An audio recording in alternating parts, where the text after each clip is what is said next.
Bueno, pues vamos a empezar. El tema de hoy, como todos ya conocéis, es yoga y autotransformación, y le añado también teosofía y yoga y autotransformación. Un tema que a mí me parece muy interesante y que no hay que olvidar, puesto que Patanjali hace unos trabajos extraordinarios en sus libros y que nos comunica con el fin de que nosotros intentemos llevar a la práctica estas enseñanzas. Esto es muy importante para la teosofía, porque tanto yoga como teosofía decimos exactamente las mismas cosas, a veces con distintas palabras, porque en yoga se utiliza bastante el sánscrito. Así como todos vosotros ya sabéis sobradamente, el yoga es el eje de la espiritualidad india, aun cuando han proliferado numerosos sistemas filosóficos, cultos y vías hacia la autotransformación. Ha gozado siempre de un indispensable prestigio. Las técnicas del yoga han sido utilizadas por los grandes sistemas religiosos y también por una gran mayoría de los aspirantes que se interesan por la verdad, por el conocimiento de su propia naturaleza. Sobre todo, es un conjunto de técnicas para el dominio del cuerpo, la mente y las psiques, con el fin de ir más allá de las apariencias y alcanzar el conocimiento superior. Los hombres, en el intento de alcanzar experiencias interna de orden superior y hallar respuesta a los interrogantes que plantea la existencia, ampliaron al máximo sus posibilidades para encontrar niveles de consciencia superior y a la vez se entregaron a una implacable búsqueda interior. Esto es lo que también intentamos realizar los miembros de la Sociedad Teosófica, con el fin de ir evitando las llamadas externas y irnos identificando poco a poco con esta vibración que viene internamente, de nuestro propio interior. Se adiestraron con férrea voluntad en los métodos de autocontrol que fueron concibiendo, indagando sobre sí mismos a través de la introspección, manteniendo al máximo las potencias de su mente en un trabajo de años sobre contenidos internos. Estos hombres fueron verificando personalmente y directamente la eficacia de los procedimientos de autodominio y desarrollo ideados.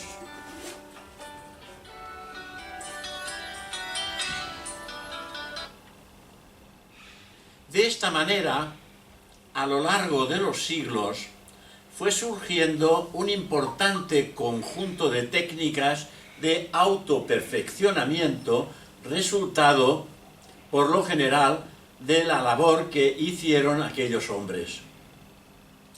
Hombres que renunciaron a la vida ordinaria en la más completa soledad. También, aún hoy en día, los hay, que trabajan sin descanso para descubrir su propio ser, en un esfuerzo admirable por liberarse de la ignorancia,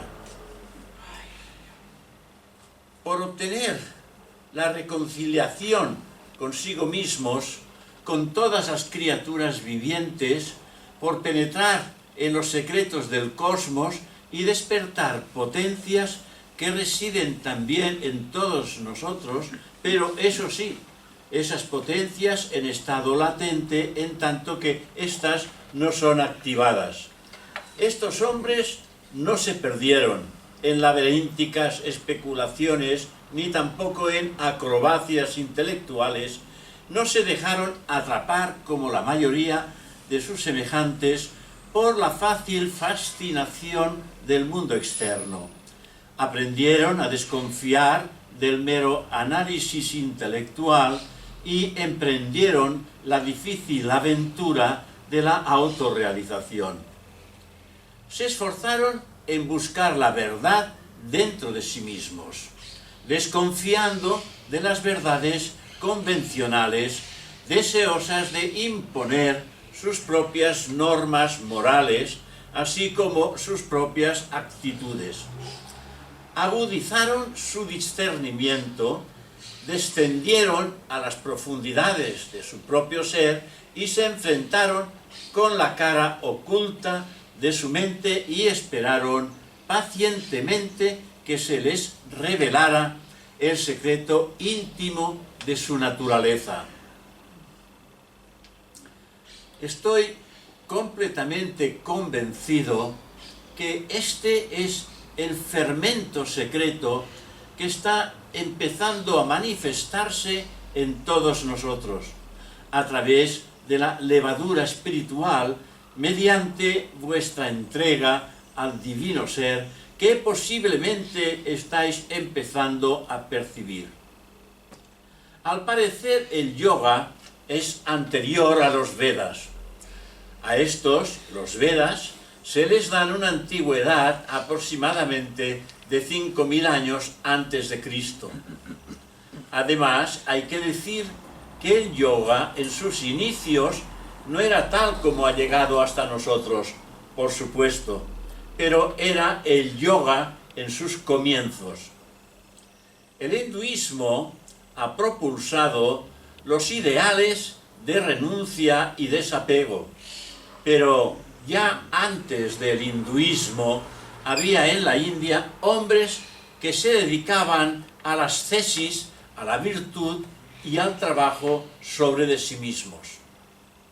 Casi podría afirmar sobre seguro que tales hombres pudieron ser, digamos, los primeros yogis, los primeros ocultistas y los primeros grandes buscadores de la verdad que reside en el interior de cada ser humano.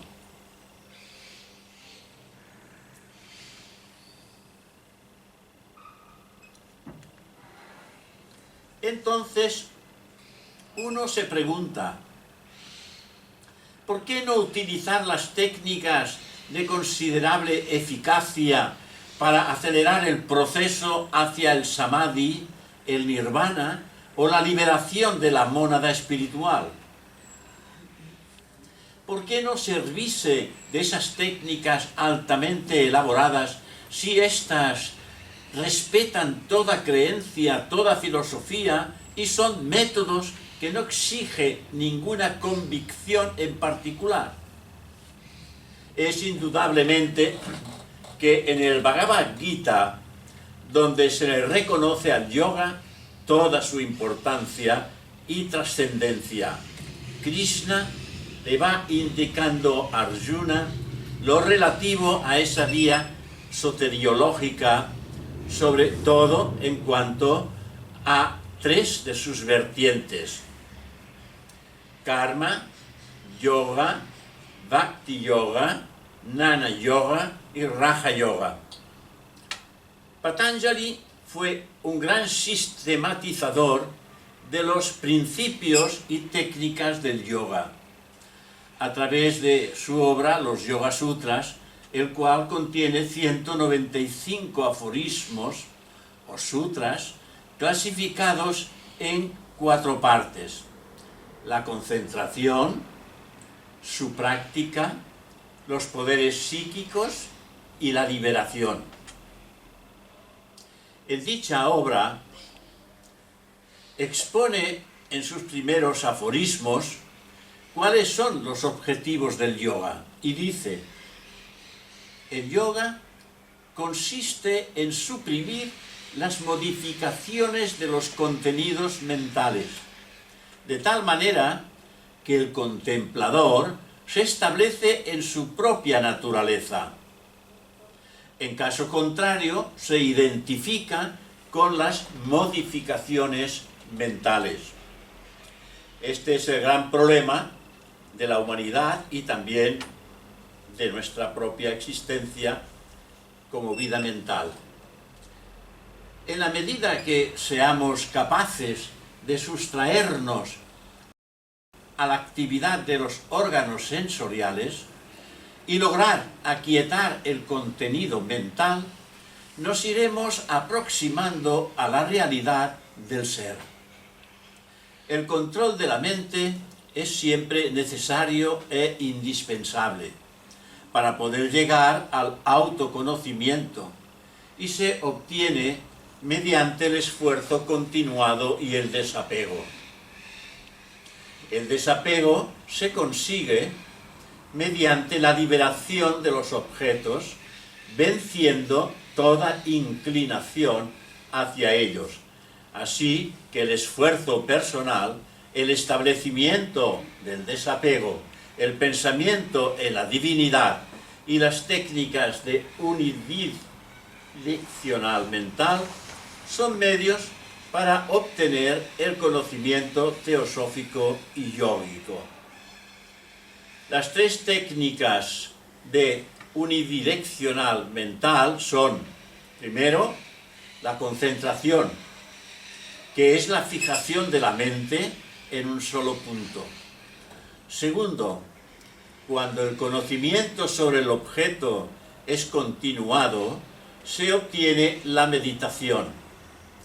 Tercero, cuando las formas son trascendidas y únicamente subsiste la significación del objeto, entonces sobreviene la contemplación o samadhi.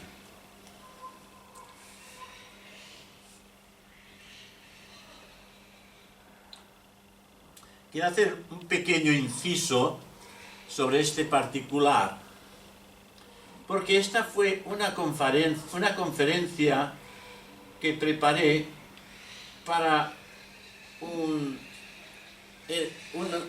se llama?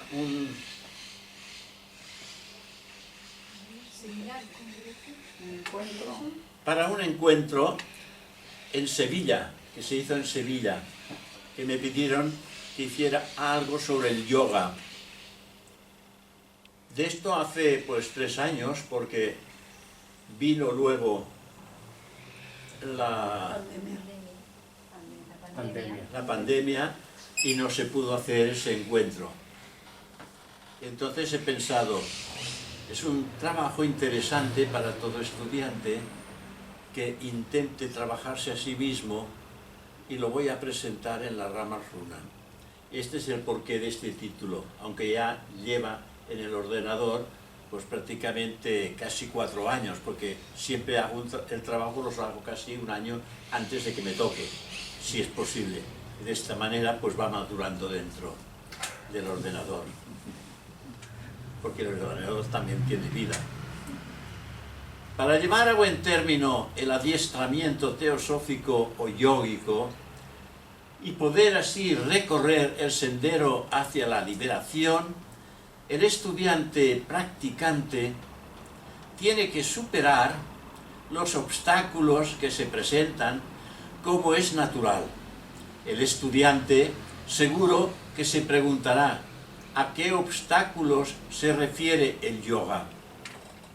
Bueno, aquí en la rama siempre hablamos de estos obstáculos que siempre están presentes en nuestra existencia, con connotación mental, emocional y física también.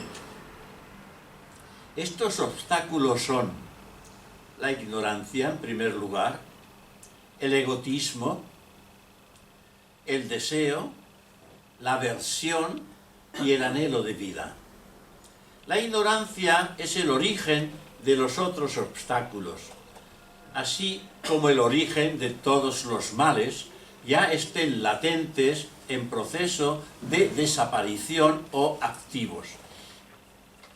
La ignorancia es el peor de los males, porque la ignorancia priva de darnos cuenta de que las cosas que hacemos en muchas ocasiones no están bien hechas, a causa de la ignorancia de conocer el mundo mejor y conocerse también mejor uno a sí mismo. La ignorancia consiste en considerar lo transitorio, lo impuro, lo doloroso y no el no yo, como lo eterno, lo puro, lo dichoso o el yo en mayúsculas. Y hay una un aforismo de la Vedanta que dice más o menos lo siguiente: vemos la serpiente donde en realidad solo hay una soga. Por el momento nosotros no somos nada de todo esto todavía. El egotismo es la identificación del que ve con el objeto de la visión. El deseo es el apego al placer. La aversión, que es odio, descansa en el dolor.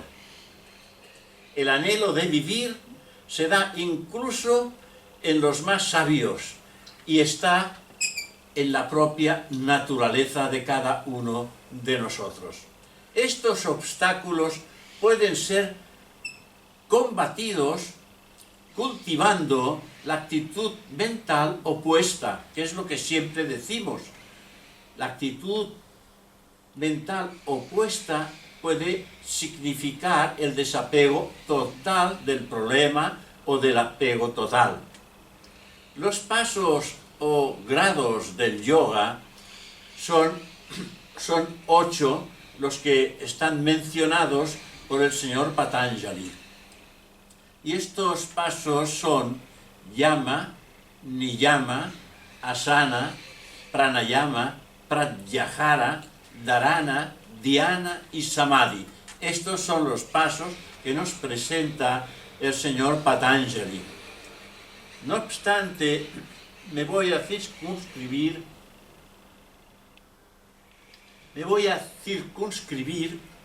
en los dos primeros preceptos, el de yama y niyama. Yama representa una serie de preceptos morales que todo aspirante debe de observar para obtener la purificación interior, facilitar su evolución espiritual y perfeccionar su carácter y forma de ser. Me perdonaréis, pero yo siempre hago mención a la transformación del carácter porque considero que es fundamental antes de entrar en terrenos más profundos del ocultismo o de la teosofía. La transformación del carácter nos prepara de una manera muy eficiente para poder absorber de una forma consciente esos conocimientos y llevarlos a la práctica, cuando hemos eliminado los obstáculos más groseros de nuestra naturaleza humana. Tales pasos o preceptos son no violencia, no mentir, no robar, no ser sensual y no ambicionar. El aspirante debe ir superando poco a poco toda tendencia a la violencia y por lo contrario cultivarse y adiestrarse en la no violencia en su sentido más amplio.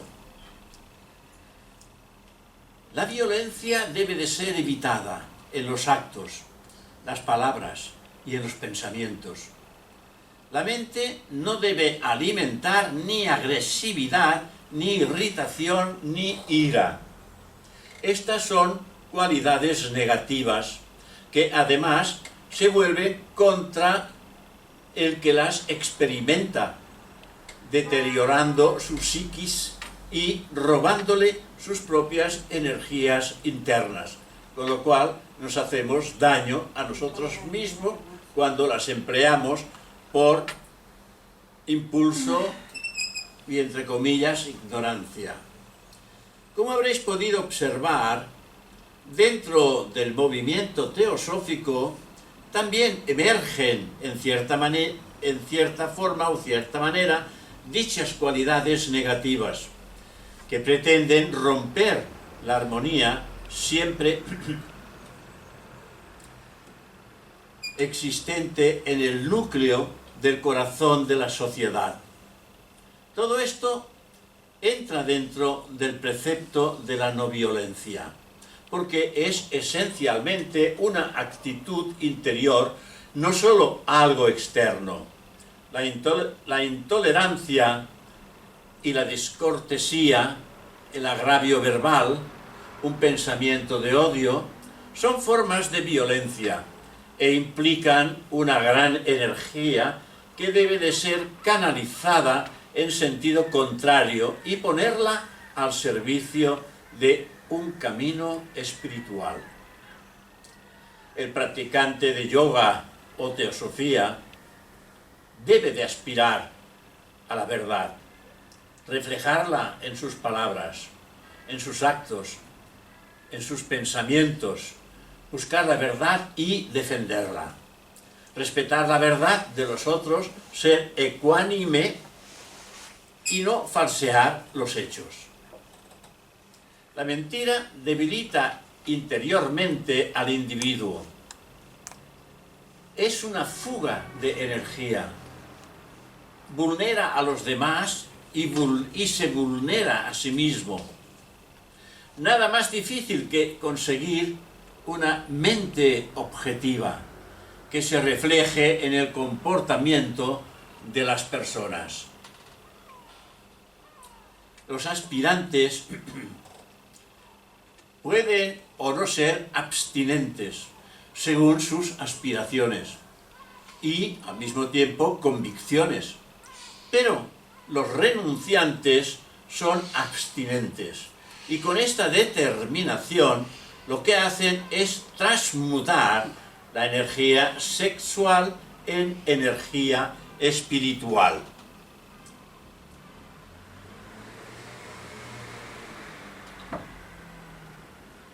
Sin embargo, el teósofo y el yogi renunciante puede alcanzar las más elevadas metas de perfección sin necesidad de renunciar a la vida sexual, siempre y cuando mantenga un perfecto autocontrol, no se deje dominar por tal pasión y siga en este sentido una línea de equilibrio. Niyama, hemos hablado de yama, hablemos ahora un poco de niyama.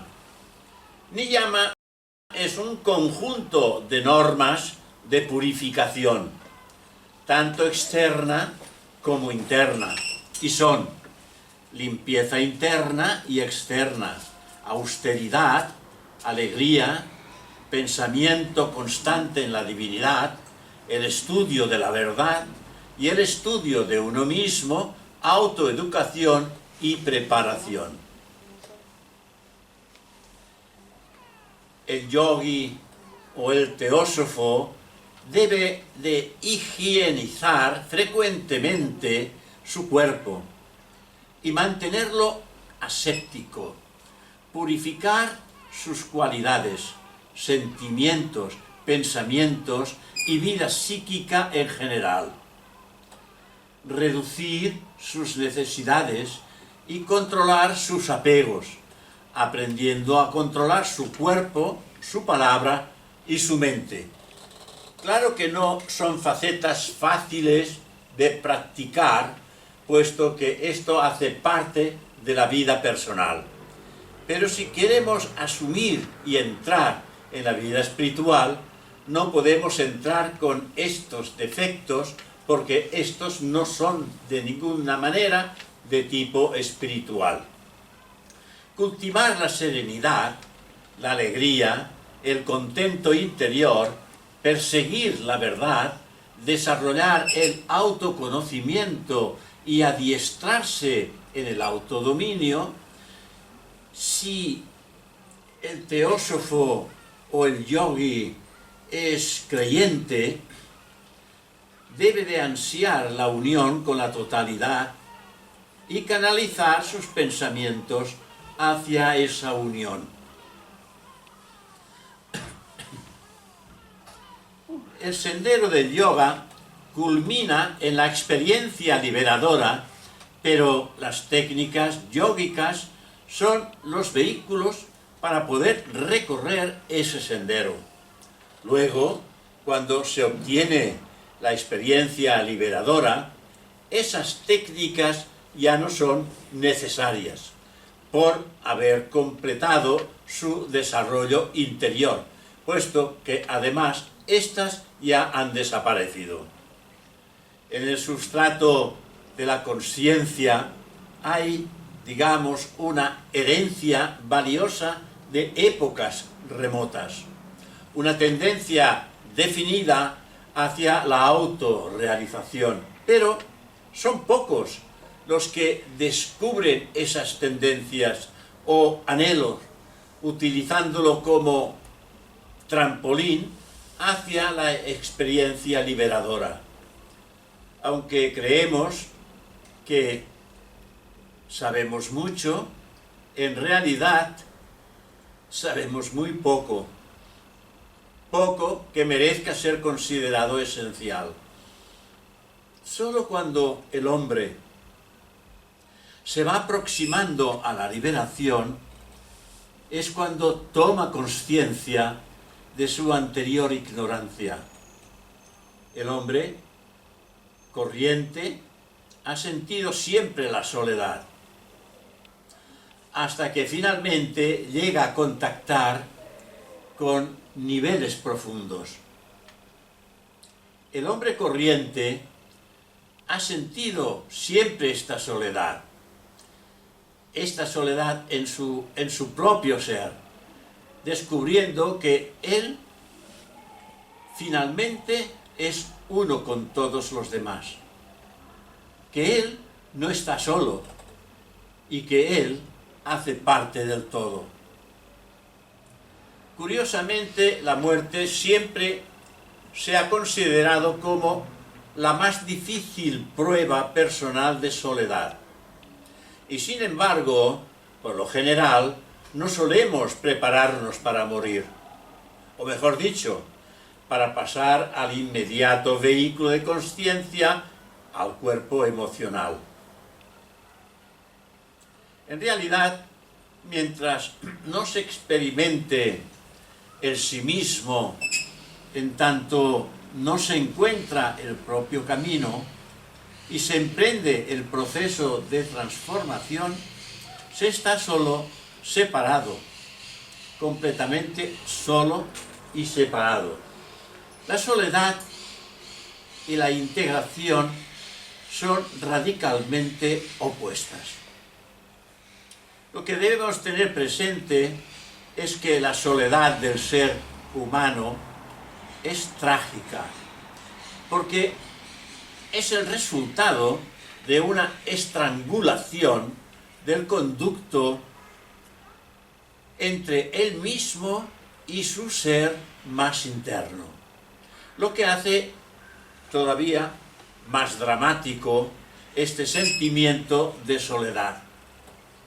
Es que el hombre no comprende el motivo de dicha soledad.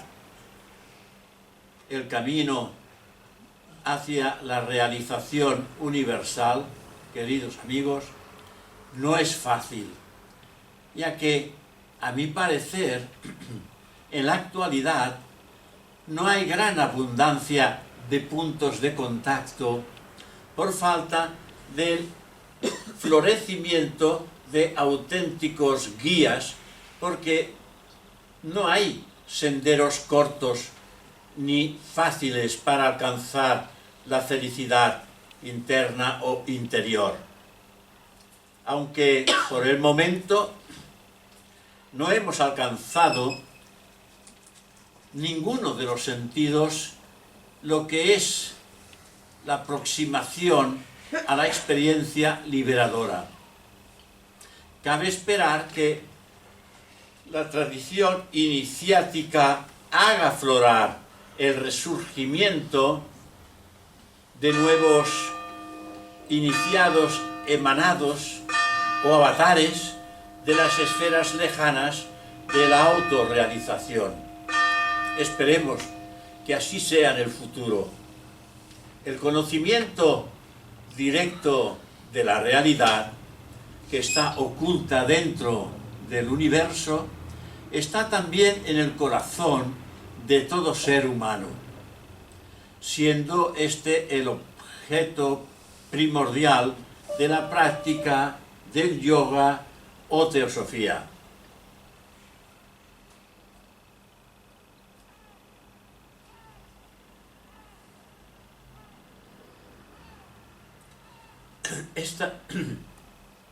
esta realidad está más allá del alcance de la mente, pero está oculta en los recovecos más profundos de la mente de todo estudiante practicante de la teosofía y del yoga, así como en todo individuo.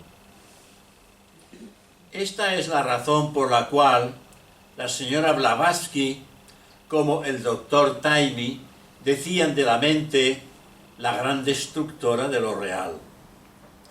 La verdad es que somos inconscientes de lo real en las primeras etapas de nuestra evolución.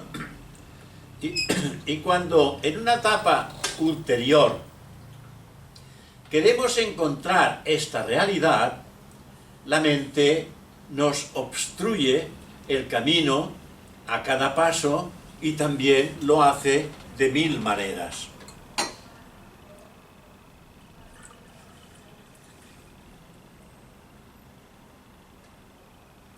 El método teosófico o yógico de encontrar esa realidad que existe en y también más allá de la mente es penetrar y ascender sistemáticamente a través de los distintos y diferentes subplanos de la mente hasta trascenderla o dejarla atrás y que la consciencia emerja en el campo de la realidad y la conozca directamente por unificación a ella. Puesto que la mente es la barrera que nos priva percibir la realidad, tenemos que silenciarla para obtener esa percepción, después de conocer su naturaleza. Claro que yo sé que en vuestro ser interno, con toda seguridad, os estáis preguntando cómo y de qué manera podemos silenciar la mente. Esto es un trabajo en el que podemos obtener respuesta a medida que lo practiquemos.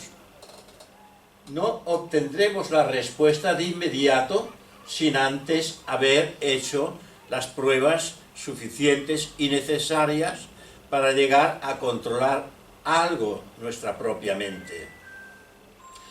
Aunque consideramos la mente como un instrumento de la consciencia, debemos de familiarizarnos muy bien con su mecanismo para poder usarlo con eficiencia. Por todo esto es necesario dedicar algún tiempo a la naturaleza de la mente antes de estudiar los métodos yógicos, así como los teosóficos, para controlarla, manipularla y finalmente trascenderla. Aunque es posible conocer en cierta medida las funciones de la mente, sus contenidos y su comportamiento, es muy difícil localizarla y decir: esto es la mente.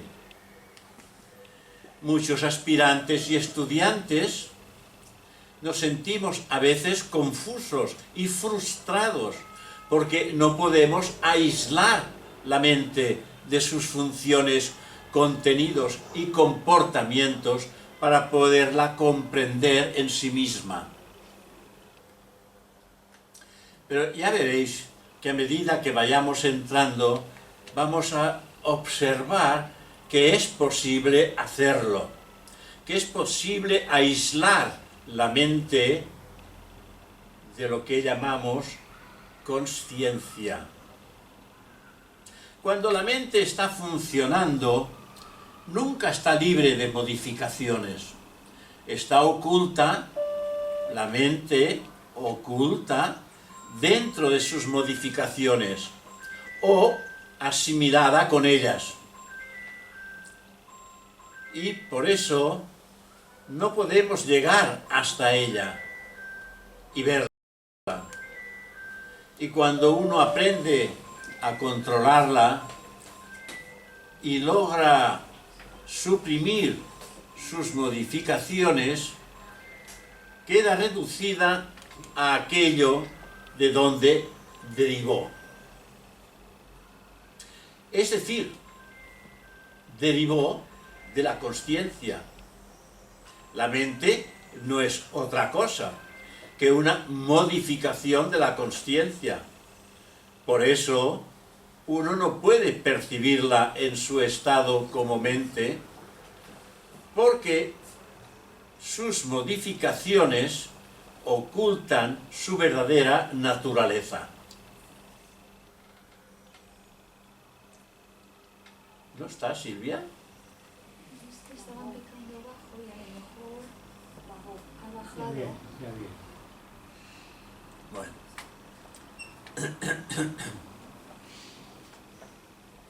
Así que cuando inhibimos las modificaciones mentales, que no es cosa fácil, tampoco podemos percibir la mente, porque ya no existe, pues se ha transformado en aquello de la cual se derivó, que es la consciencia.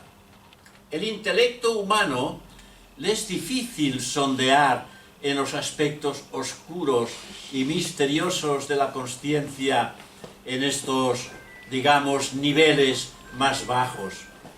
Este hecho se convierte en una realización cuando se alcanza la visión de lo que es la realidad una o única. Así que los vehículos físico, astral y mental sirven como instrumento, como bien todos sabéis, de la materia para afectar al espíritu y también como un instrumento del espíritu para afectar el ambiente material. El propósito es desenvolver hasta cierto grado las potencialidades que existen en la consciencia.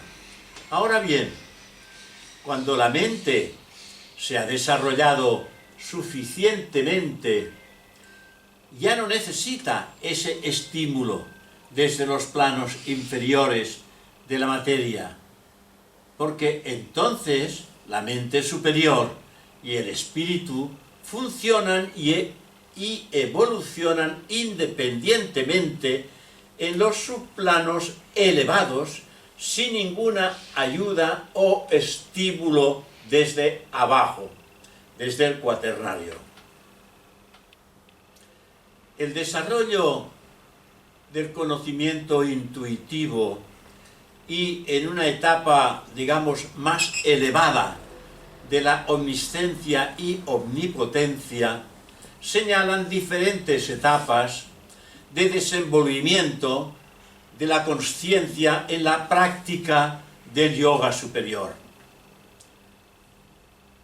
Como anteriormente ya he mencionado, la mente se deriva de la consciencia. Es una forma modificada de la consciencia. Y cuando esas modificaciones se eliminan por la práctica del yoga o teosofía superior, y vuelvo a repetir, del yoga o teosofía superior, la mente se revierte al estado de consciencia.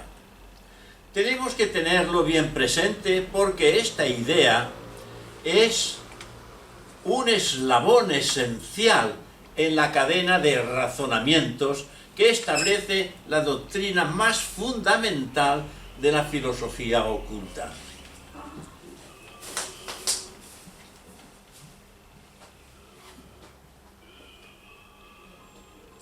Que es la de la totalidad de ese universo con su infinita variedad de expresiones y sus diferentes grados de sutilidad. En ellos se deriva de que solo existe la realidad única o una.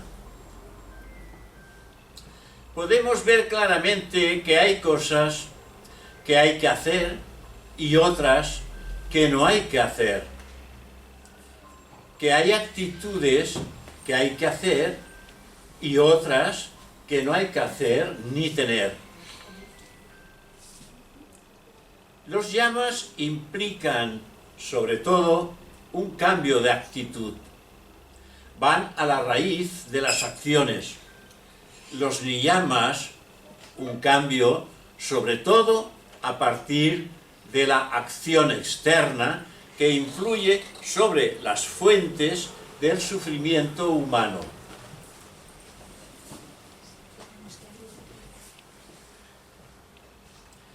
El estudio y la práctica nos permiten conocernos a nosotros mismos y a desvanecer la ignorancia. La austeridad nos lleva al autocontrol, al equilibrio y a la entrega de sí mismo, lo cual nos permitirá desprendernos voluntariamente del ego personal para dar lugar a nuestra verdadera esencia espiritual.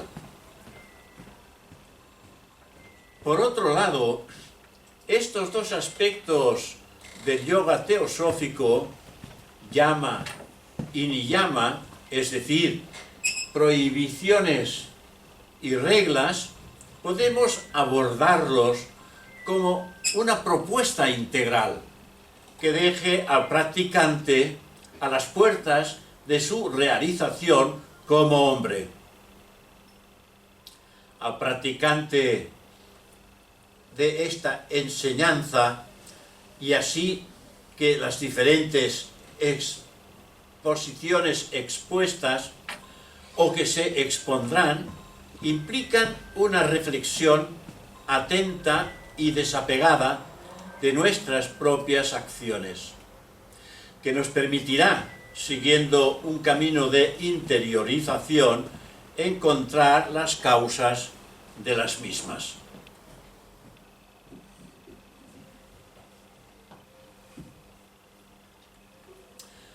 Hallar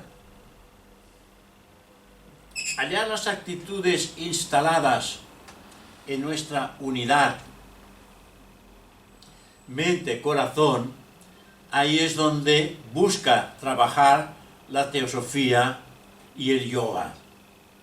Porque solo ahí se puede producir un cambio verdadero y radical en nuestras vidas y también en la sociedad.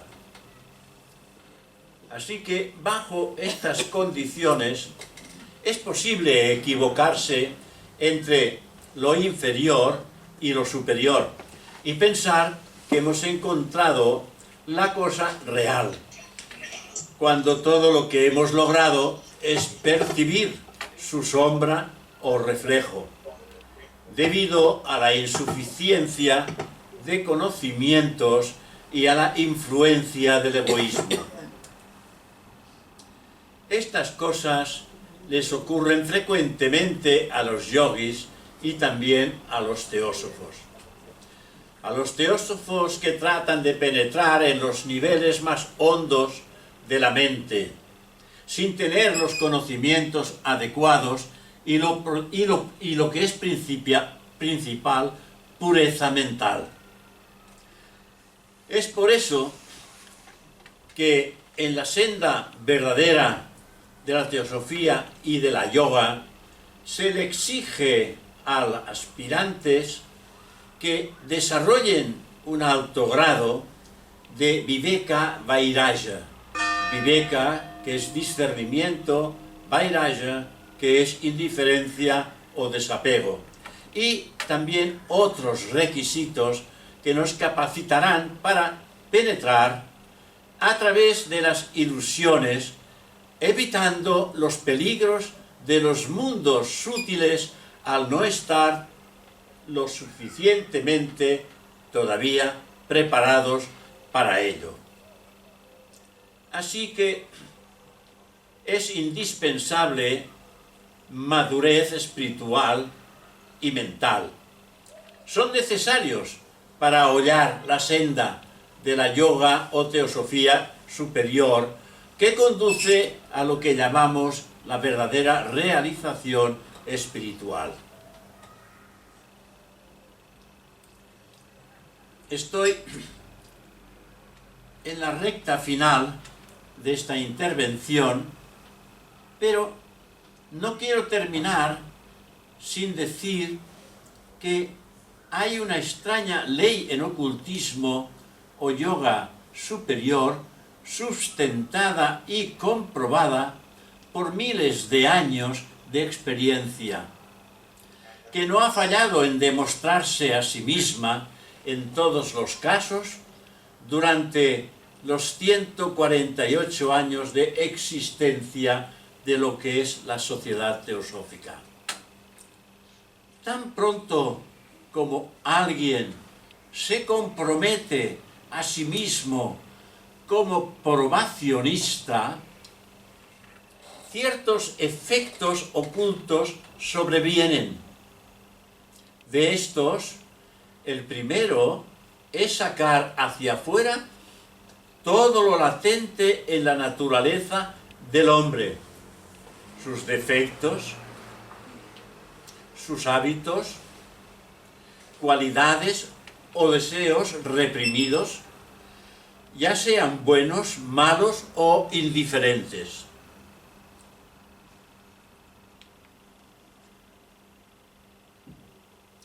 Por ejemplo, si un hombre es vano o sensualista o ambicioso, ya sea por atavismo o por herencia kármica, todos esos vicios brotarán, aunque hasta ahora los haya ocultado o reprimido con cierto éxito. Estos vicios rebrotarán en forma incontenible y él tendrá que luchar 100.000 veces más duro que antes hasta que llegue a matar estas tendencias dentro de sí mismo. Por otro lado, si el individuo, si la persona es correcta, es buena, es generoso, casto y sobrio, o tiene alguna virtud latente y oculta en él, esto se manifestará inconteniblemente también como el resto. Así, un hombre civilizado que odia ser considerado un santo asume una máscara, pero no será capaz de ocultar su verdadera naturaleza, sea natural o noble. Esta, queridos amigos, es una ley inmutable en el dominio del mundo del oculto. Su acción penetra más cuando más ferviente y sincero es el deseo del candidato. Y también cuando más profundamente haya sentido la realidad y la importancia de su compromiso. Por lo tanto, todas las personas interesadas, masculinas, femeninas, que anheláis comprometeros con vosotros mismos, estáis advertidos de lo que representa el dominio de lo oculto. Lo he manifestado en múltiples ocasiones, pero por mucho decirlo, no siempre penetra en los estratos más profundos de la conciencia de los que escuchan. Y quizás sería necesario repetirlo algo más. Todos decimos que finalmente todo cuanto existe en el universo y en nosotros mismos solo es energía. Todo cuanto podemos ver a nuestro alrededor y en nosotros mismos, todo esto es energía. esa energía se manifiesta a través del pensamiento, a través de la acción, a través de nuestros sentimientos, emociones, pasiones y deseos. Y también se manifiesta a través de pensamientos elevados, profundos, generosos, con sentimientos de bondad y de servicio. La energía estimula todo esto. Por lo tanto, si no hemos establecido una labor de debilitamiento hacia los sentidos, estos se están realimentando mediante un proceso mayor de energía que recibimos al tener pensamientos elevados, generosos, de amor y de servicio. Es decir, la energía no es ni buena ni es mala. La energía es energía. Por lo tanto, alimenta todo lo bueno y todo lo malo. Si no hemos elevado, si no hemos diluido lo negativo, además de alimentar lo bueno por nuestros pensamientos, también alimenta lo malo que todavía no nos hemos desprendido. No sé si esto queda lo suficientemente claro. Es importante tenerlo en cuenta, porque a veces decimos, no tengo resultados, porque estoy pensando con cosas realmente superiores y elevadas, tengo el pensamiento conectado con la realidad una, pero realmente todavía no nos hemos desprendido de aquellos obstáculos que ponen dificultades al desenvolvimiento de la conciencia.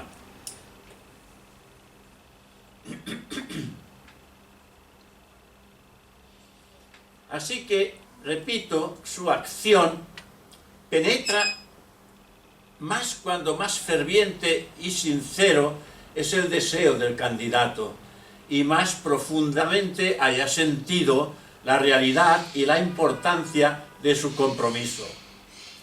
El antiguo axioma que todos ya conocéis, conócete a ti mismo, os es familiar a todos, pero no todos conocen el significado real de esta sabia exhortación del oráculo de Delfos. Todos conocéis vuestro pedigrí personal y terrenal, pero